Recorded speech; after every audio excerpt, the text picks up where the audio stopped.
여러분 반갑습니다. 일주일 잘 보내셨습니까? 오늘도 참 날씨가 좋습니다. 좀 날이 좋아서 그렇나 선원에서 보니까 저 광안대교 쪽에서 빵빵 막 불꽃도 터지고 조그맣게 보이는데 그것도 보기가 좋더라고요. 요즘 다들 계절이 좋아서 이런저런 축제도 많고 아, 야외 활동하기에도 좋은 시절 같습니다. 명상하기에도 너무 좀 쾌적하고 좋은 시절이죠, 그죠? 이 좋은 날 오늘 또 함께 법회를 하겠습니다. 오늘은 사라짐의 기술 96페이지부터인데요. 빛나는 마음부터입니다. 우리가 최근에 계속 호흡 명상의 단계에 대해서 계속 공부하고 있습니다. 호흡 명상은 아주 단순하게 들숨과 날숨을 알아차리는 데서 시작합니다.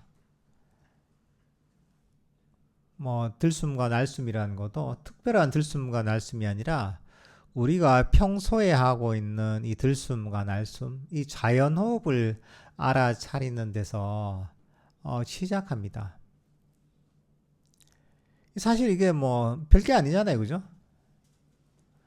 평소에 숨은 항상 쉬고 있는 것이고, 단지 우리가 그전에는 관심을 갖지 않았는데, 이제 관심을 갖기 시작한 거죠. 호흡이란 친구, 이 친구가 뭐 하나 보는 거죠. 이 친구가 들어왔구나, 나갔구나, 나가는구나, 들어오는구나, 나가는구나, 그걸 아는 거죠.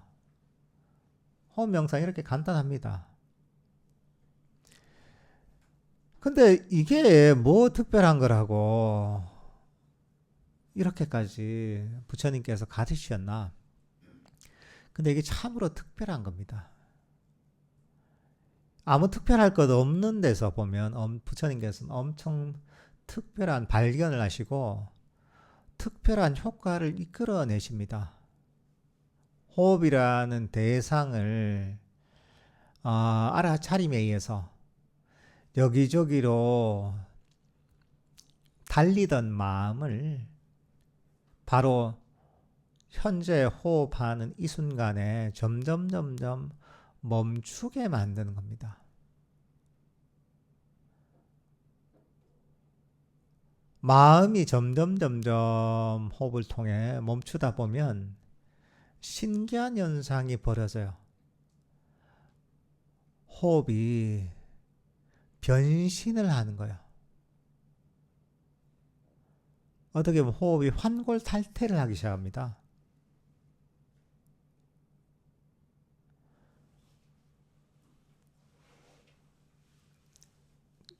제가 옛날에 무협지를 잠깐 좋아했던 적이 있습니다. 보면 그 무협지에도 보면 보통 평범한 그런 주인공이 기연을 만나서 막 뭘까 이제 무슨 천년 설삼 이런 걸 우연하게 먹거나 하여튼 그런 영약을 먹고 나서 그리고 그 어떤 옛날에 남긴 어떤 무공의 고수가 남긴 그런 무공 비겁을 우연히 발견해서 근데 그런 걸 어떤 기회에 닦다 보니까 갑자기 이제 몸이 완전히 바뀌는 거죠. 온몸에 노폐물이 다 빠지고 보면 몸에 막 그 기가 완전히 돌게 되면서 이제 완전히 뼈가 바뀌고 완전히 모습도 바뀌면서 완전히 새로운 그 모습으로 다시 태어난 이런 묘사가 있거든요. 근데 실제로 호흡 명상을 하다 보면 명상하는 과정에 환골탈태를 하게 됩니다.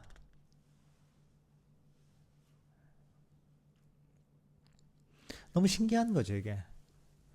처음에는 환골탈태한다는 의미가 뭐냐면은 처음에는 아주 평범했던 호흡이 점점 굉장히 아름답게 행복하게 거칠던 호흡이 아주 부드럽게 이렇게 계속 변해갑니다.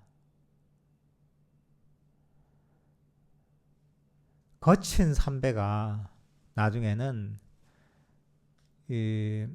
아주 부드러운 실크처럼 변하는 거 비슷한 거야. 삼배가 얼마나 거칩니까, 그죠? 근데 그게 실크는 얼마나 부드러워요, 이게. 그렇게 우리 호흡도 변해가는 거죠. 우리 마음도 그렇게 변해갑니다. 호흡만 변하는 게 아니라 거기에 따라 우리 마음이 변하기 때문에 호흡도 바뀌는 거예요. 어떻게 보면 호흡에 대한 인식이 바뀌는 거예요. 거칠었던 마음이 삼배처럼 거칠었던 마음이 실크처럼 아주 부드럽게 바뀌는 겁니다. 아주 기본 실크죠. 실크가 탁 피부에 쓰시면 아주 부드러운 촉감이 좋잖아요. 마찬가지로 호흡도 그렇게 바뀌는 거죠. 우리 마음도 그런 식으로 바뀌는 거죠. 처음에는 평범하고 거칠고 지루하던 호흡이 호흡 명상이 발전하면서 점점 부드럽고 행복하게 바뀌는 겁니다. 이 과정에 대해서 우리가 배웠죠, 그죠? 처음에는 그냥 들숨과 날숨을 알아차리되 시작하는 거죠. 잡념도 많이 들어오죠. 좀 시간이 지나다 보면 잡념이 좀 적게 들어옵니다. 호흡을 알아차린 시간이 좀 길어지죠. 그러면 호흡이 좀 더 부드러워지고 좀 더 볼만해지는 겁니다. 조금은 가끔은 더 즐거움도 생기고. 좀 지나다 보면 호흡을 잡념이 거의 안 들어오고 호흡을 놓치지 않고 아는 시간이 굉장히 길어집니다. 그러다 보면 그때부터 본격적으로 아주 즐거움이 생깁니다. 호흡도 아주 섬세하게 미세하게 보통 바뀌고 내면에도 즐거움이 생기고 호흡 명상하는 게 즐거워집니다. 이게 좀 지속이 되다 보면 호흡 자체가 굉장히 아름답게 행복하게 바뀝니다. 이게 우리 마음이 또 그렇게 바뀝니다. 이전에 평범하고 지루하던 뭐 별 볼 일 없었던 호흡이 정말 환골탈태해서 아주 멋지게 근사하게 아름답게 바뀌는 겁니다.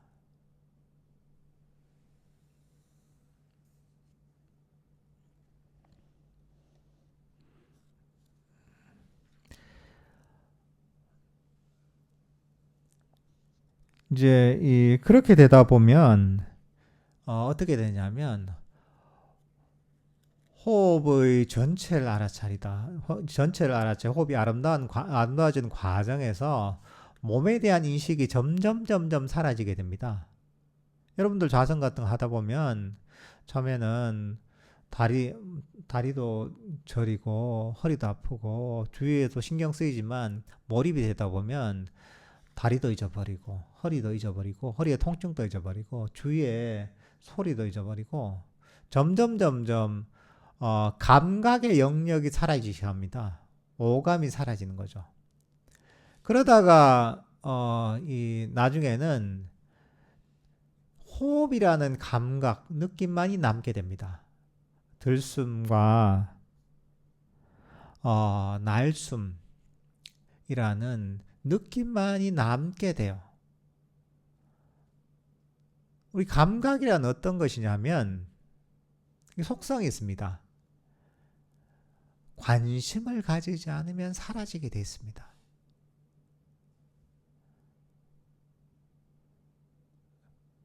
그런 겁니다. 관심을 가지면 사라지게 되어 있는 거예요. 여러분들 카페 같은 데서 있잖아요. 사람들이 많아서 막 대화를 나누잖아요. 뒷자리에서도 누가 앉아 있어요. 뒷자리에 사람들이 모여서 친구끼리 막 얘기를 하고 있어요. 충분히 그 소리가 들리는 거리에 앉아 있죠, 본인이. 하지만 내가 대화하고 있는 친구의 대화에 몰두하다 보면 뒷자리에서 얘기하는 그 소리가 안 들립니다. 그죠? 무관심하니까 그 소리가 사라지는 거야. 근데 뒤에서 막 내가 귀가 쏠깃한 얘기를 하고 있다, 이게. 귀가 열리는 거죠, 그쪽으로. 뒤에서 뭔 얘기하고 있나, 이러는 거죠. 관심이 있으면 그게 다시 나타나게 돼 있는 거죠. 관심이 없으면 사라지게 돼 있는 거예요. 근데 우리가 호흡 명상을 하면서 들숨과 날숨이라는 호흡에는 아무 관심을 가지지 않거든요. 그렇기 때문에 나머지 감각이 다 사라지게 돼 있는 거죠. 들리는 것도 사라지고, 눈을 감아서 보이는 것도 사라지고, 냄새도 사라지고, 몸의 감각도 사라지고, 들숨과 날숨이라는 좀 촉각이죠. 느낌 위에는 모두 나머지 감각들이 다 사라지는 거예요.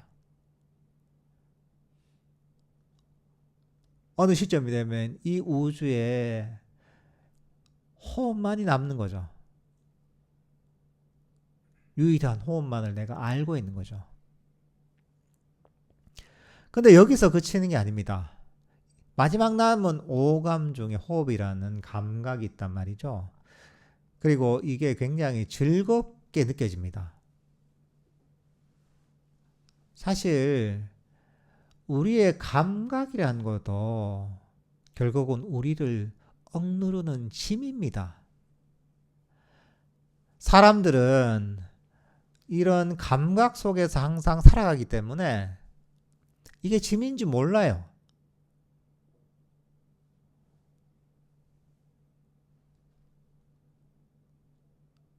물고기가 항상 물속에만 살기 때문에 물 밖의 세상이 어떤지 모르는 겁니다. 상상도 못하는 거예요. 보통 사람도 마찬가지입니다. 언제든지 오감의 영역에 둘러싸이기 때문에 이게 사라졌을 때 사라진다는 게 어떤 것인지 몰라요. 근데 사라지고 나면 점점 깨닫게 됩니다. 아, 이게 감각이라는 거, 오감이라는 것 자체가, 오감으로 이루어져 있는 이 몸이라는 것 자체가 결국은 나를 짓누르는 짐이었구나 하는 걸 알게 됩니다.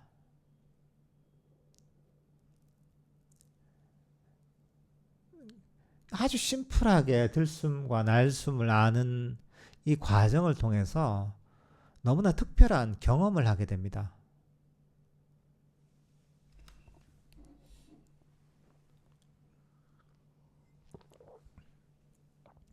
이 오감이 사라지잖아요. 그러면 이 오감이 사라지기 때문에 여기서 또 즐거움이 생기는 겁니다.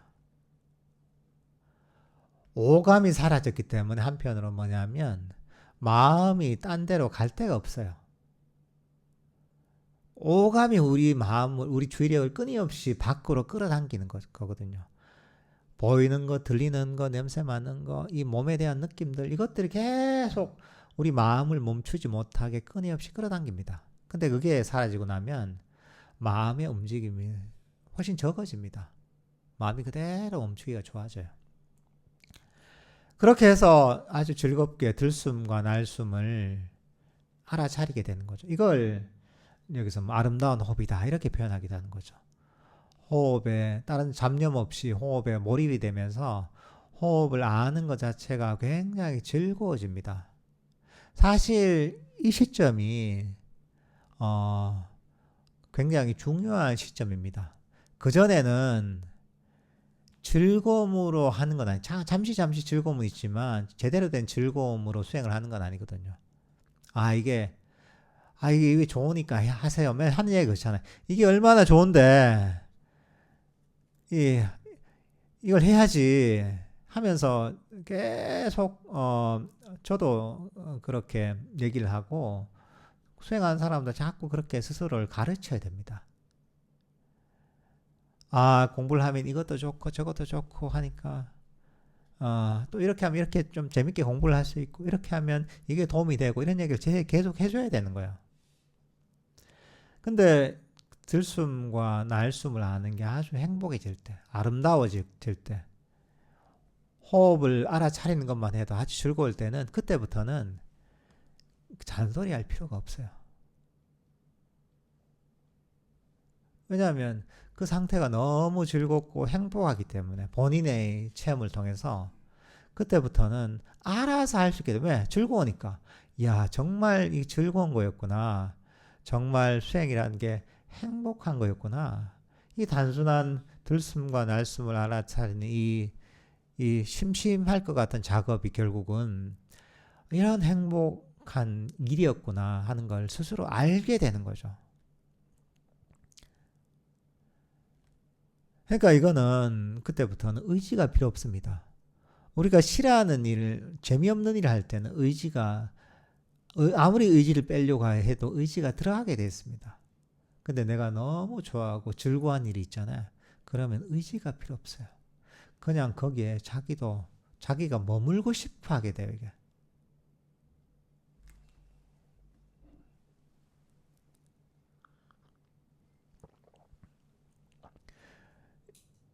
이때가 어떻게 보면 수행이 이륙하는 단계라고 할 수가 있습니다. 우리 비행기가 이륙할 때 어떻습니까?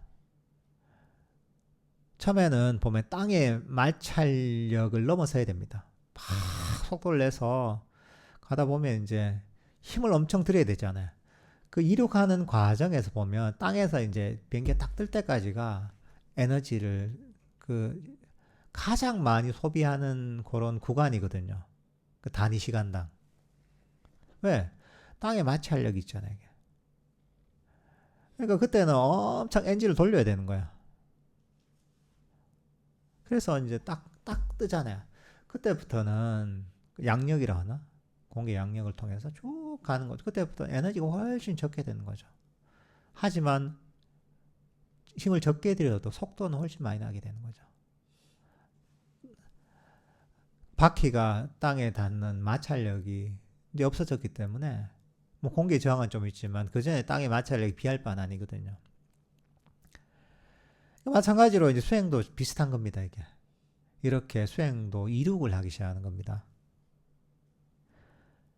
근데 이륙을 하다 보면 어느 순간에 이 아주 즐겁게 알아차렸던 호흡이 사라지게 됩니다. 이게 수행에서 굉장히 특별하고 신기한 경험입니다. 처음 이런 경험을 하다 보면 깜짝 놀라게 되십니다. 누구나. 들숨과 날숨이라는 것이 항상 있었던 게 사라지게 되는 거죠. 그러니까 우리가 나머지 호흡의 나머지 어떤 모든 오감의 영역들이 사라졌잖아요. 이때는 그 마지막 남은 들숨과 날숨이라는 마지막 감각이 오감 중에 마지막 남은 감각이 사라지는 거죠. 마지막 남은 이 감각이 사라지잖아요. 그럼 오감의 영역이 완전히 사라지는 거죠. 그럼 오감이 사라지잖아요. 그죠? 그럼 남는 게 뭡니까? 오감이 사라지면 남는 거는 마음의 영역만 남는 겁니다. 그러니까 사실 우리가 아는 마음이 있습니다. 하지만 그게 드러나지 않아요.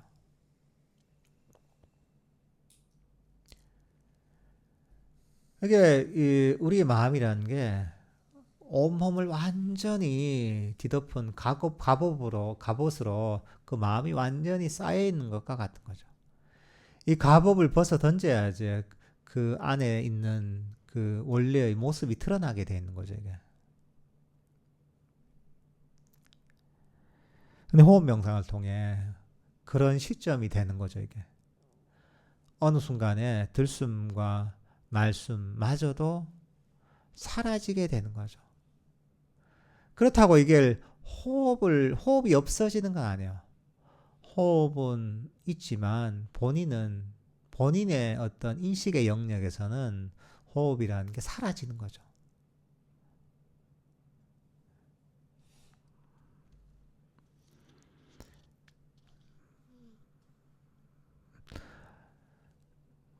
처음에는 보면 이런 경험을 하다 보면 어떻게 되냐. 그냥 약간 공하게 된다는, 보통 공하다는 이런 느낌을 많이 받습니다. 왜? 아니, 아무것도 없는 거예요, 그냥. 마지막 호흡이, 그나마 호흡이 이제 마지막으로 있었는데, 이게 뿅 하고 그냥 사라지는 거죠.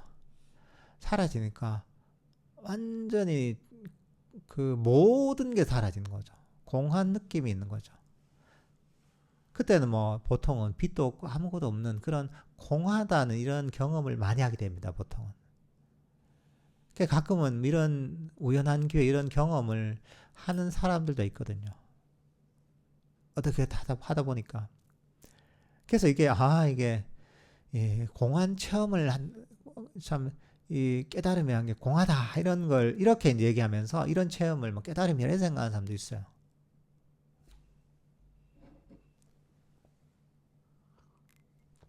근데 사실은 이게 오감의 영역이 사라진 상태인 거죠. 근데 보통 이런 경험을 하게 되잖아요. 모든 게 5가지 감각. 사실 우리가 나라고 여기는 게 오감이 대부분을 차지합니다.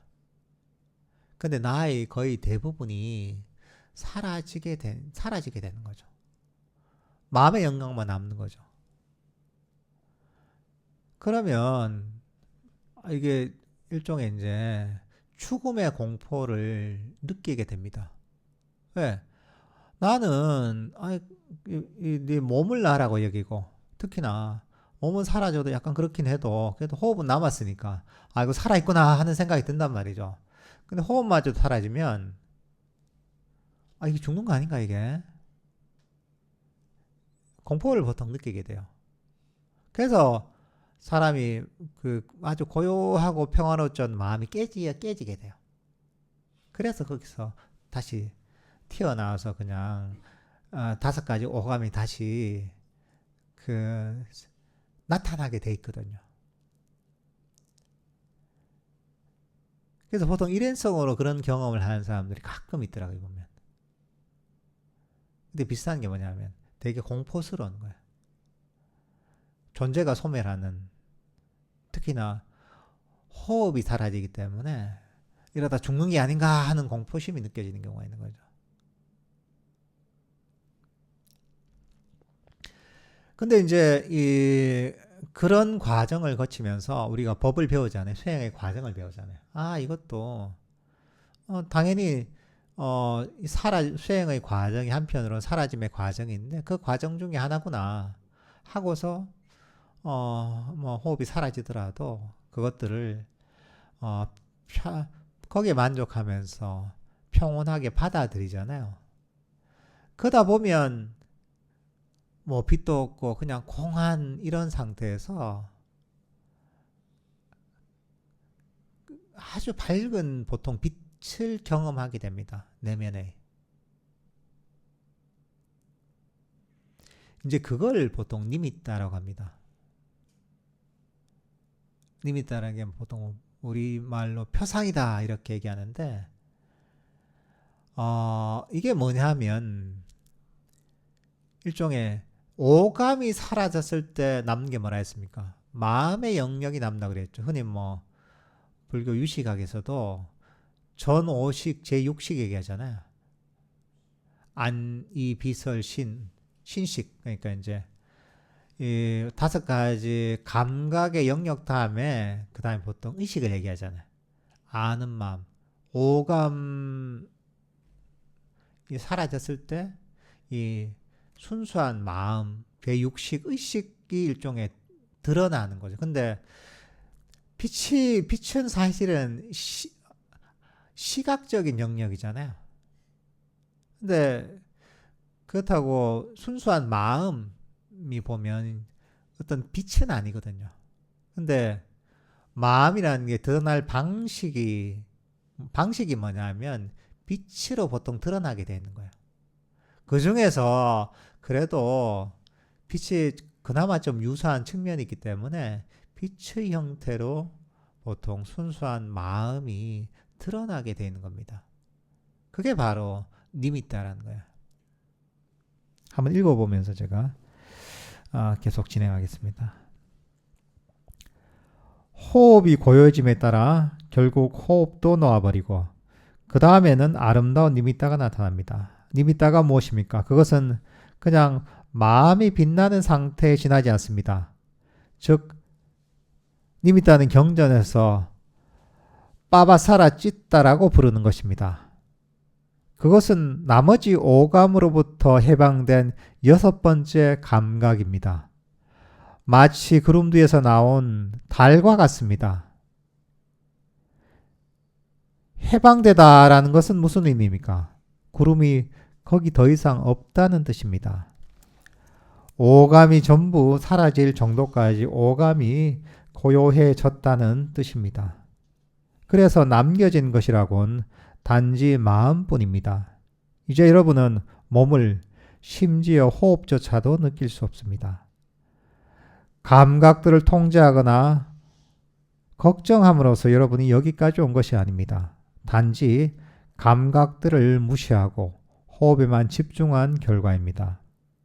단지 호흡의 아름다운 측면에만 집중해서 호흡이 고요하게 된 것입니다. 그 모든 과정이 저절로 일어나도록 내버려 둔 것입니다. 그러면 단지 마음, 찢다만이 남습니다. 안구따라 니까에서 보면 이 얘기가 나옵니다.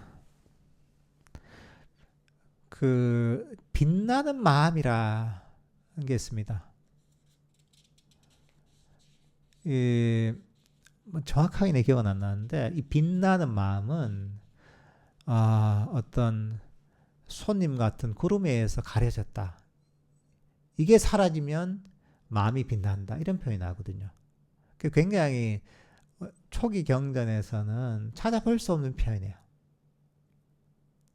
그래서 그 해석이 분분하거든요.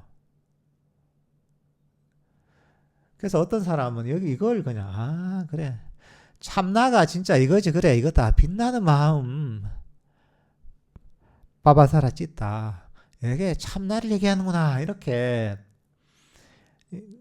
자기식으로 끌어오는 사람들도 있거든요.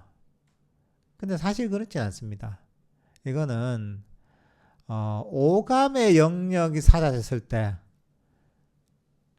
순수한 제 여섯 번째 감각, 순수한 마음이 아름다운 빛나는 빛의 형태로 드러난 겁니다. 이걸 리미터라고 표현한 거죠.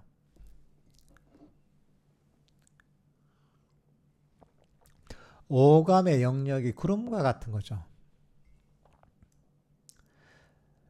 여기서도 보면 보름쯤 되면 달이 굉장히 좋거든요. 그죠? 바다에서 달 때면 되게 아름다운데 이제 구름에 달이 가려 있잖아요. 보름달이 다 가려 있으면 그 달의 아름다움이 보이지 않죠. 그 빛이 보이지 않죠. 그러다가 어느 순간에 그 보름달이 구름에서 탁 벗어나게 되면 그 아름다운 모습과 그 빛이 드러나게 되는 거죠. 우리 순수한 오감에서 벗어난 순수한 제6 번째 제6식 마음이란 것도 마찬가지입니다. 그동안은 5가지 감각이라는 구름에 가려 있었던 거예요. 그 구름이 거치고 나면 아주 밝은 빛, 아름다운 빛의 형태로 보통 드러납니다. 이게 너무 신기한 현상이에요. 이게. 그래서 우리가 수행의 과정을 잘 모르면 이걸 가지고 착각하는 경우가 굉장히 많습니다. 하다 보니까 엄청난 빛을 경험하게 되고 아름다운 빛을 경험하게 되면 야 그래 이게 깨달음이구나 이렇게 착각하는 경우가 굉장히 많습니다. 이게. 그래도 이건 어쨌든 수행이 좀 된 사람이죠. 이게. 근데 사실은 그게 깨달음은 아닙니다. 수행의 과정을 통해서 오감이 사라졌기 때문에 자연스럽게 순수한 마음의 영역이 아름다운 빛의 형태로 드러난 것인 거죠. 마음이 원래 그렇게 작동하는 겁니다. 이게.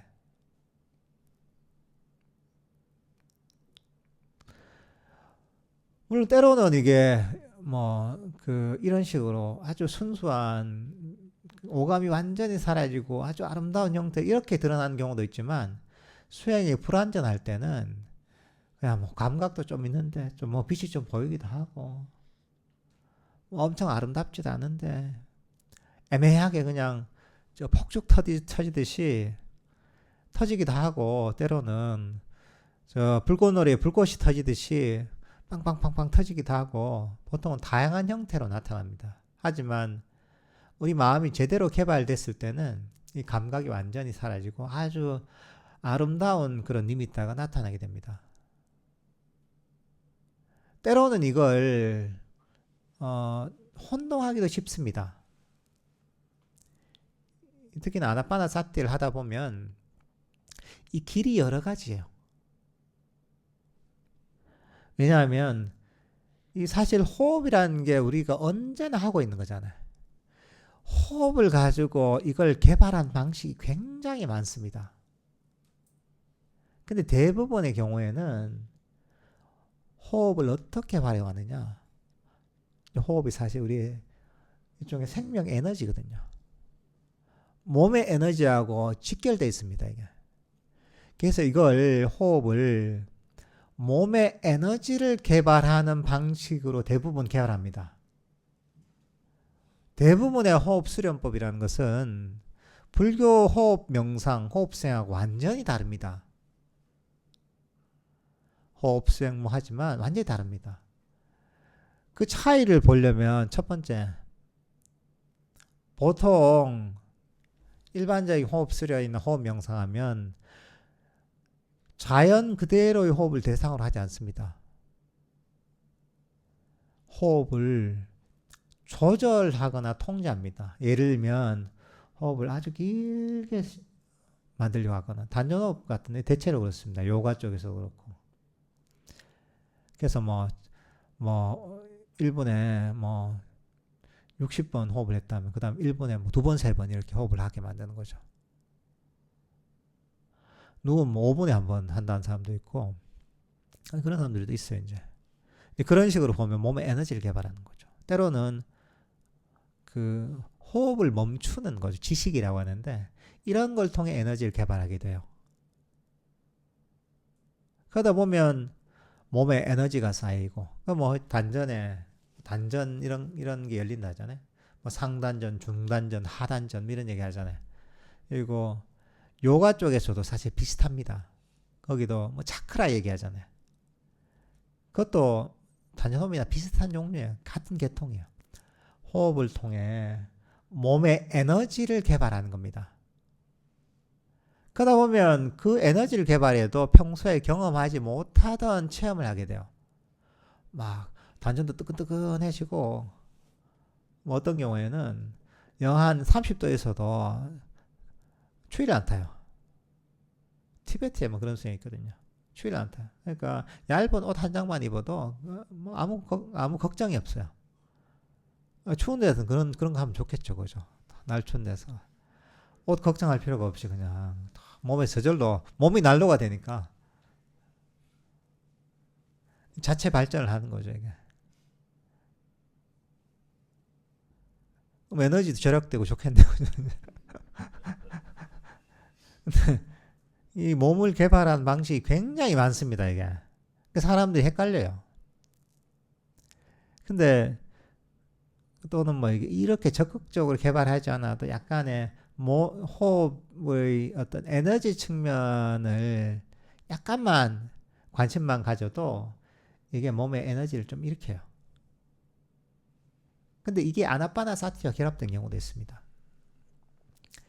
이게 여기서 보면 호흡 명상이라는 것이 순수한 어떤 들숨과 날숨에 대한 알아차림, 그리고 그걸 통해서 오감이 사라져서 마지막 남은 마음의 영역이 빛으로 드러난 이런 식의 니미타가 제대로 된 방향이거든요. 몸의 에너지하고 아무 관계 없습니다. 이거는 마음의 빛인 거예요. 이거는. 근데 많은 경우는 어떠냐? 단전호흡이나 요가, 뭐 차크라, 쿤달리니 요가 이런 걸 해도 빛을 봐요. 굉장히 밝은 빛을 봅니다. 보통 호흡이나 이런 걸 통해서 몸의 에너지를 개발하면 그런 빛을 경험하게 돼요. 그리고 그런 빛은 굉장히 안정적이 오래 갑니다. 왜? 몸에 에너지가 개발되잖아요. 그럼 마음이 좀 왔다 갔다 해도 그게 사라지는 게 아니에요. 에너지는 한번 생기고 나면. 근데 계속 가는 거예요. 근데 호흡 명상을 약간 그런 식으로 하는 경우가 있어요. 아나파나사티를 한다고 하는데 방향을 살짝 잘못되다 보면 그런 식으로 가요, 이게. 그러다 보면 미쳤는데 하는데 사실은 말은 비슷한데 실제로는 방향이 잘못된, 각도가 좀 틀려진 거죠. 한 몇 도 정도. 그러니까 처음에는 크게 빗나가지 않는데 시간이 지나다 보면 완전히 빗나가게 되는 거예요.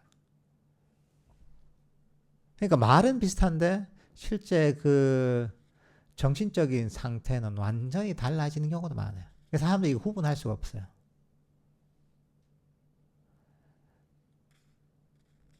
그러니까 이걸 우리가 수행을 할 때도 아나파나사티도 정확하게 바르게 해야 되는 거예요. 그래야지 우리가 엉뚱한 길로 가지 않을 수 있는 거예요. 조금만 이걸 잘못해도 엉뚱한 길로 가게 됩니다.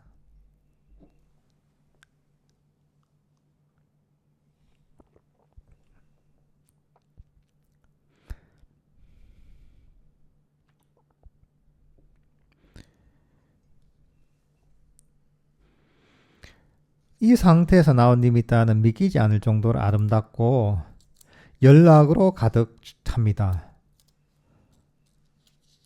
뿐만 아니라 니미타는 어떤 것을 사라질 때까지 잠재우는 수행법에 대한 중요한 통찰을 줍니다. 올챙이의 비유를 기억해 보십시오. 몸과 오감이 완전히 고요해진 이때라야 여러분은 비로소 몸과 오감이 진정으로 무엇인지 알게 됩니다. 이제라야 비로소 진짜 부처님 가르침을 분명히 이해할 수 있습니다.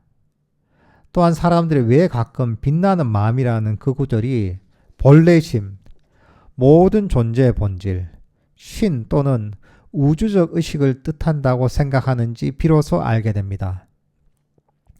그것은 니미타가 어마어마하게 아름다운 것이기 때문입니다. 그러나 여러분이 니미타를 반복해서 경험하면서 통찰을 더 얻게 되어 니미타를 완전히 알게 되면 그 빛나는 마음, 니미타를 더 고차원적인 힘이나 현실 초월의 실제로 생각하는 것은 잘못되었음을 알게 될 것입니다.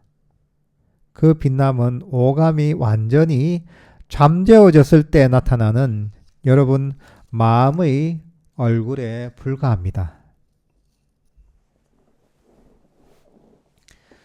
오감이 완전히 사라진, 그러니까 수행의 기초를 잘 쌓은 상태에서 오감이 완전히 사라지면서 내면에서 아주 아름다운 빛이 나타나죠. 이런 니미타가 나타나는 거죠. 그러면 이것은 그전보다 훨씬 즐거운 상태, 아주 엄청난 법열을 경험하게 됩니다. 이게. 사실 이거는 오감이 완전히 사라졌기 때문에 순수한 마음의 영역이 반영된 거죠, 이게. 근데 이게 아주 빛나는 마음이고 평소에 절대로 경험할 수 없는 그런 체험이기 때문에 많은 사람들이 이걸 착각을 하게 됩니다. 어쨌든 간에 다른 명상법을 가지고 하다 보면 이런 오감이 사라지고 이런 빛을 하게 되거든요. 물론 이게 이 수행법의 어떤 방법에 따라서 빛이 드러나는 형태가 많이 달라요.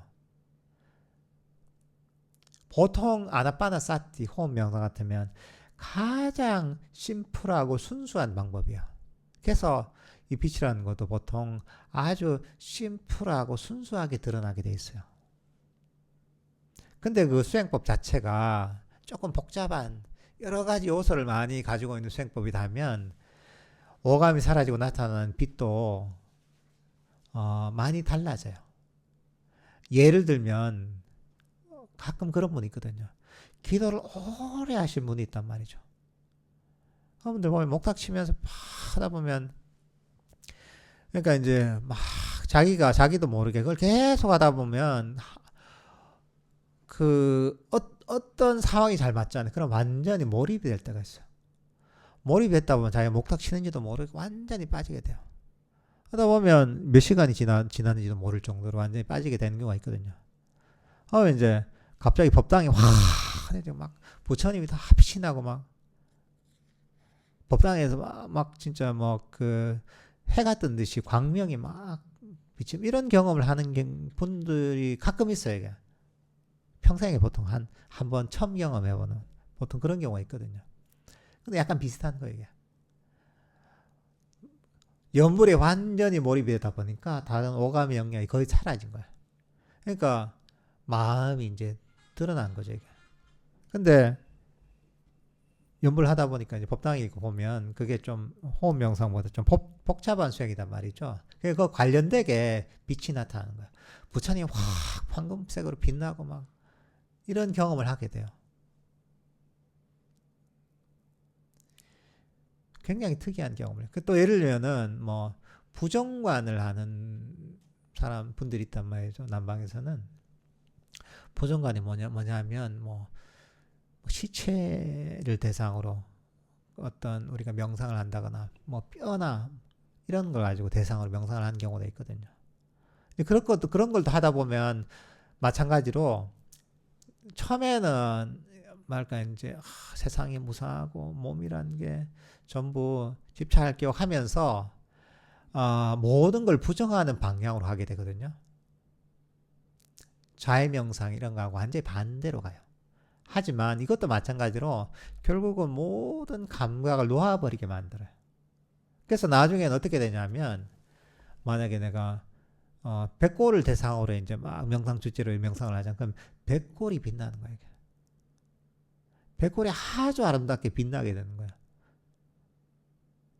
손톱을 대상으로 한다면 손톱이 아주 빛나게 밝게 빛나게 되는 거야. 명상 주제와 관련된 뭔가가 나타나요. 하지만 그거는 공통점 뭐냐면 아주 아름답고 행복하고 빛나는 어떤 그런 것을 경험하게 되는 거죠.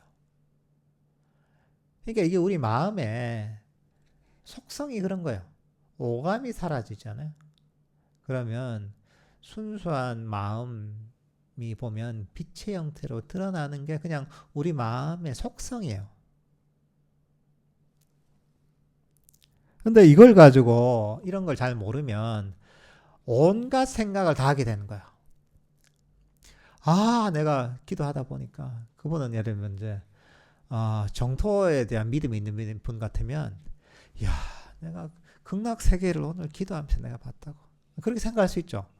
그 전에 세상에서 볼 수 없는 아름다운 부처님의 모습이랄까 이런 것들을 보게 되면 빛나는 이게 극락이구나. 내 눈으로 극락을 봤다. 이제 안 그러면 실제 부처님을 목격했다고 생각할 수 있죠. 부처님 내 기도하는데 나타나셔가지고 밝게 빛나면서 너무 아름답고 그 정말 묘사할 수 없을 정도의 아름다운 그런 분이 나타나더라.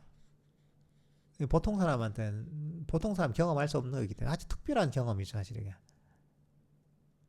그러니까 그렇게 생각할 수 있는 거죠. 바른 우리가 마음의 어떤 이 발전 과정이나 작동 원리에 대해서 모르면 그렇게 착각하는 거죠.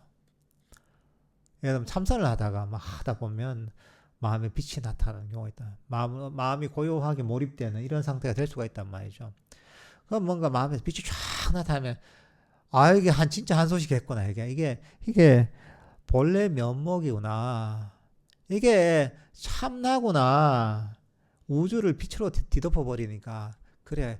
이 우주를 광명으로 덮고 있는 게 이게 참나구나. 이게 영원한 나구나. 또는 뭐 이게 존재의 본질이구나. 때로는 자기도 뭐 다른 종교에서도 기도를 하거나 이러지 않아요. 그러면 이게 하나님이구나. 이게 신과 합일되는 경지구나. 때로는 뭐 우주와 내가 하나가 경지는 되는 우주적 본질이구나. 이렇게 착각할 수가 있습니다. 물론 이제 이런 것들은 상당히 깊은 경험이죠. 보통 사람은 경험할 수 없는, 어쨌든 간에 정신적으로 보면 많은 번뇌가 가라앉고 또 이 오감이 가라앉았기 때문에 경험할 수 있는 거거든요. 그러니까 특별한 경험이죠. 보통 그냥 관념이 깨져서, 요즘 대부분 깨달았다는 사람들은 관념 타파한 사람들이거든요. 자기의 고정관념 깨지면서 뭔가 확 마음이 열리는 게 있어요. 마음이 자유롭게. 근데 사실 그런 것과 비교할 수 없거든요. 수준이. 진짜 뭐가 좀 있는 사람들이에요. 이건 이 정도 되면. 하지만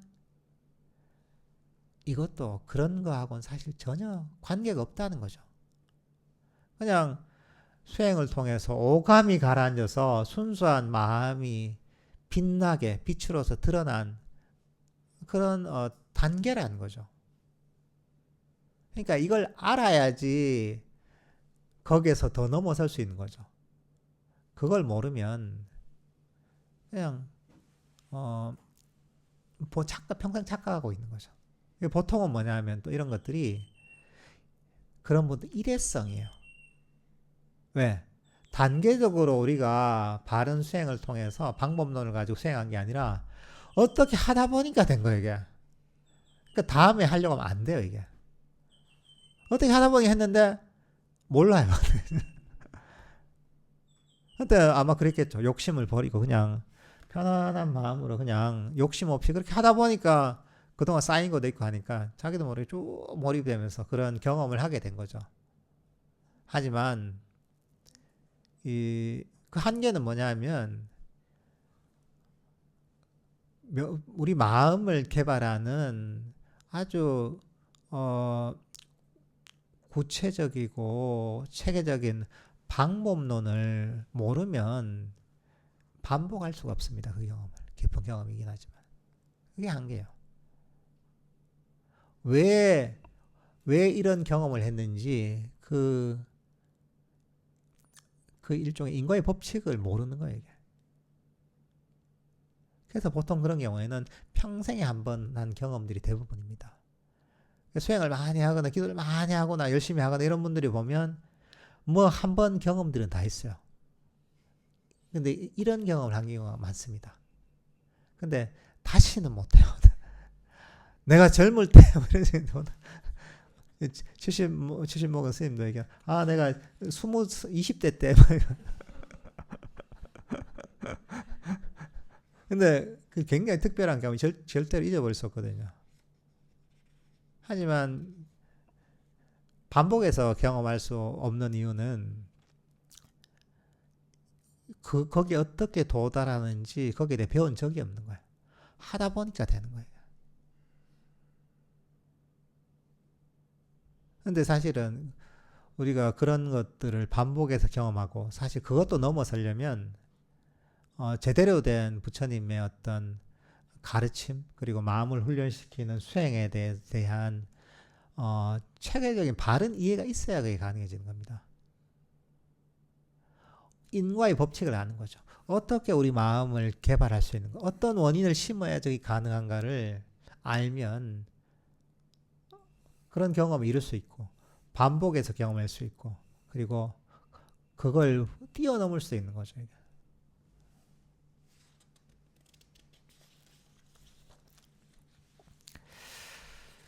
오늘 본문은 이 정도로 하고요.